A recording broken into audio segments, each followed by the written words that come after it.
egoera berdinan gaude.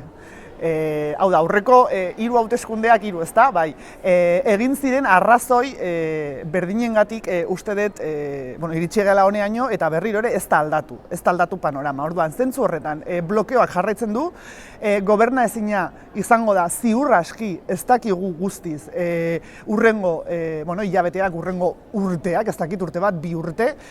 Eta orduan, kontua da hor, lehen esaten duen, alde baterikan, alternatiba zein da? Nik alternatiba efektiboena izango litzateke orain PSOEk eta PPek, indartua atera delako PP, aldatzea lege elektorala edo hauteskunde legea. Hain zuzen ere, urrengo hauteskundeetan hau ez gertatzeko. Zergatik, goberna ezintasun honen kausak ezingo dira konpondu ez bozketen bidez, eta ez da epe motzera.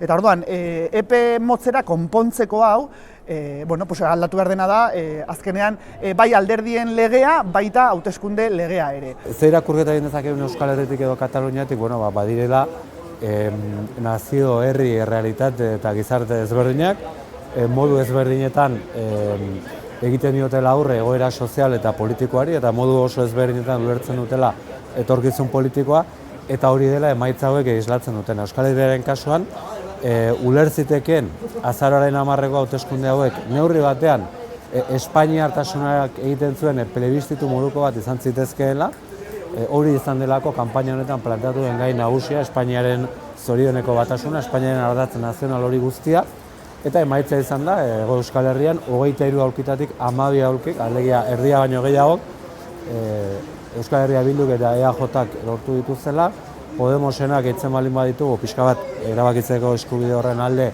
dagoen multzoak, 23 aulkitik 16 aulki eskuratu dituela eta hori ikaragarri esanguratsua dela. Gogoratu behar da, bere garaian Amaiurrek 7 eserleku atera zituela, baina lege elektoralak eta batez ere parlamentuko arautegiak eskatzen duena da gutxienez 5 eserleku edukitzea eta zirkunskripzio bakoitzean 1,5-eko langa hori gainditzea.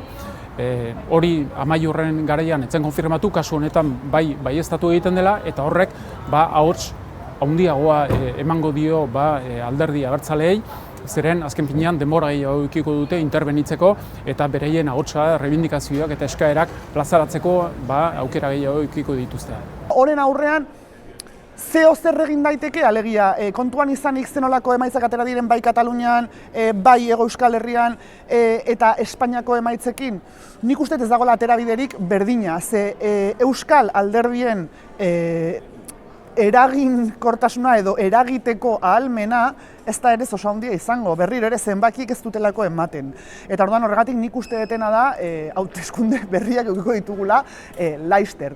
3 aukeretara mugatzen da. 3 aukeretara. Lehenengoa da Llotxa Demarrekoekin nolabaiteko adostasuna lortzea. Ez agian guztiekin, baina horietako norbaitekin. Horrela baizik ez dukelako lortuko inbestidura saioa aurrera ateratzea, kasu horretan. Bigarren aukera izango litzateke koalizio handia edo deitzen den hori, alegia Alderdi Popularraren abstentzioarekin edo babesarekin edo inbestidura saio hori aurrera ateratzea. Eta badago 3. aukera bat, oraintxe Albert Riberak dimititu duen honetan, izango litzatekena Ciudadanosen 10 diputatu horiek nolabait abstentzioaren zerbitzura jartzea.